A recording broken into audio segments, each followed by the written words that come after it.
नमस्कार दोस्तों। तो पाकिस्तान के डिप्टी प्राइम मिनिस्टर इशाक डार यूएस के दौरे पर हैं। वहाँ पर उन्होंने ये बयान दिया कि वो TRF जो कि एक आतंकवादी पाकिस्तानी संगठन है, वो इसको लेकर चिंतित हैं और वो इसके ऊपर कार्रवाई करने के लिए यूएस के साथ खड़े हैं।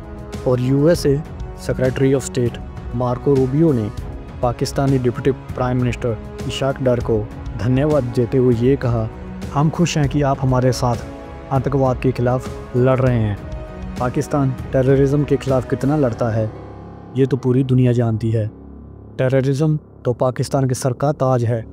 पूरे का पूरा पाकिस्तान ही टेररिज्म के सिर पर चल रहा है और पाकिस्तानी आर्मी का टेररिज्म को पूरा सपोर्ट है। पाकिस्तानी नेता अपनी पार्लियामेंट में भी चीख कर ये कहते हैं कि वो टेररिज्म को सपोर्ट करते हैं। और भारत के खिलाफ कई हमलों में पाकिस्तानी आर्मी और पाकिस्तानी पॉलिटिशियंस का हाथ है। ओसामा बिन लादेन जैसे आतंकवादी को ये लोग अपना हीरो मानते हैं। और इनके नेता तो इंटरनेशनल मीडिया के सामने भी चीख कर ये कहते हैं कि कैसे यूएस और वेस्टर्न कंट्री ने टेररिज्म के नाम पर पाकिस्तान का यूज़ किया और पाकिस्तान ने इन देशों के लिए टेररिज्म को खुलेआम सपोर्ट किया। यहाँ पाकिस्तान अच्छी तरह जानता है कि आज इस कुर्सी पर ट्रंप है, कल को कोई और होगा, पर यहाँ पाकिस्तानी आर्मी पाकिस्तान में हमेशा के लिए रहने वाली है। वहीं यूएस भी इस बात को अच्छी तरह से जानता है और वो पाकिस्तानी आर्मी और वहाँ के टेररिज्म का यूज़ एक प्रॉक्सी की तरह करता है। वहीं मैं हमेशा से कहता आया हूँ कि पाकिस्तान कोई देश नहीं बल्कि एक हथियार है जिसमें अमेरिका, वेस्ट और चीन जैसे देश पैसा डालकर उस हथियार का यूज़ करते रहते हैं। अगर पाकिस्तान भारत पर कोई भी आतंकवादी हमला करता है तो उसका जवाब भारत को ऑपरेशन सिंदूर की तरह ही देना होगा। सिर्फ यही एक पाकिस्तानी टेररिज्म का सही इलाज है। पाकिस्तानी आतंकवादी ठिकानों के साथ साथ पाकिस्तानी आर्मी को भी ठोकते रहना चाहिए। वहीं ऑपरेशन सिंदूर के बाद भारत ने खुलकर अपने हथियारों का प्रदर्शन किया और भारत को समझ आ गया कि सिर्फ हथियार बनाना ही ज़रूरी नहीं, उनको दिखाना भी ज़रूरी है। और दूसरे देशों के साथ भी नई से नई टेक्नोलॉजी के लिए हर दिन एक नई डील साइन हो रही है।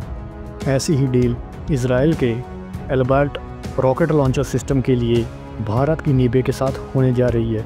इजराइल के इन रॉकेट की मारक क्षमता 300 किलोमीटर तक है और इस डील के साइन होने के बाद ये रॉकेट्स भारत में ही बनेंगे और भारतीय आर्मी में शामिल किए जाएंगे।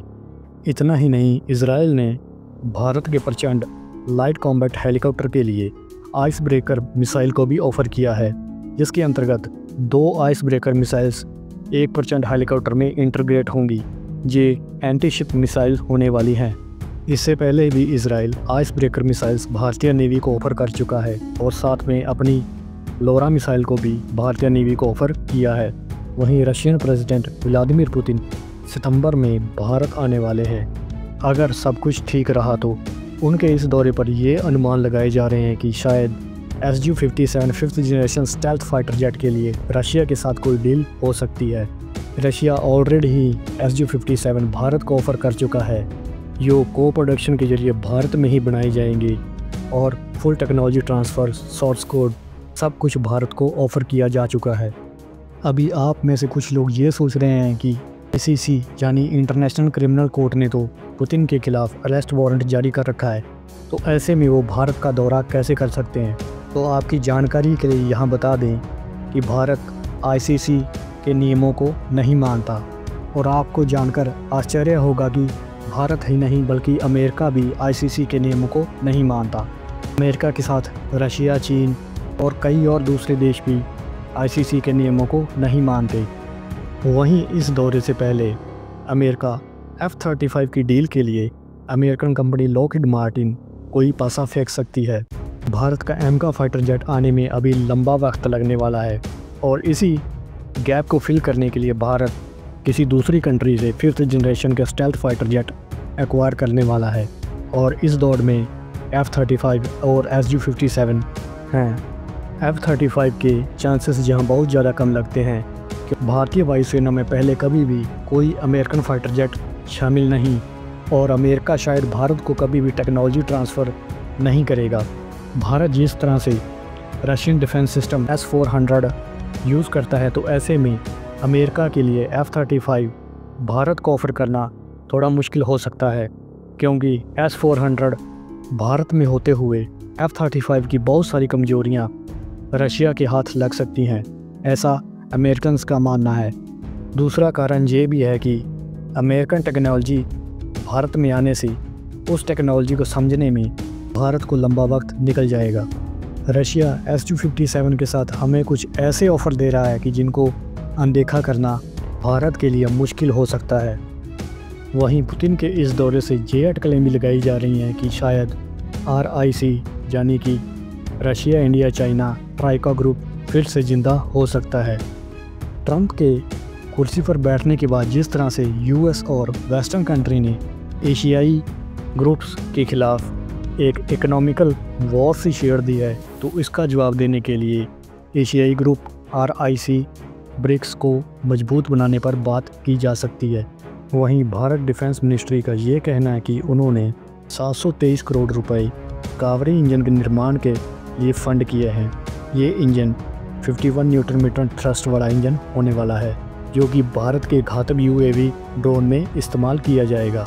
पहले ये इंजन भारत के तेजस विमान के लिए बनाया जाने वाला था, बट तेजस के लिए कम से कम 80 to 85 न्यूटन मीटर थ्रस्ट वाला इंजन चाहिए था, और ये इंजन उतना थ्रस्ट जनरेट नहीं कर पाया। और इसके बाद ये फैसला लिया गया कि इस इंजन को भारत के घातक UAV के लिए तैयार किया जाएगा। अगर सब कुछ ठीक रहा तो इस इंजन के घातक UAV में इंटीग्रेट होने के बाद हम इसके अगले वेरिएंट्स पर भी काम कर सकते हैं, यानी भारतीय डिफेंस को एक लीड मिल जाएगी कि वो अपना फाइटर जेट इंजन तैयार करने के लिए राह पर आगे बढ़ चुके हैं। भविष्य में इस इंजन को और ज़्यादा ताकतवर बनाकर और इसमें और ज़्यादा मॉडिफिकेशन करके हम इसे अपने फाइटर जेट्स के लिए भी तैयार कर सकते हैं। और फाइनली भारत ने अपने स्वदेशी फाइटर जेट इंजन के लिए कदम बढ़ाने शुरू कर दिए हैं। जय हिंद, जय भारत।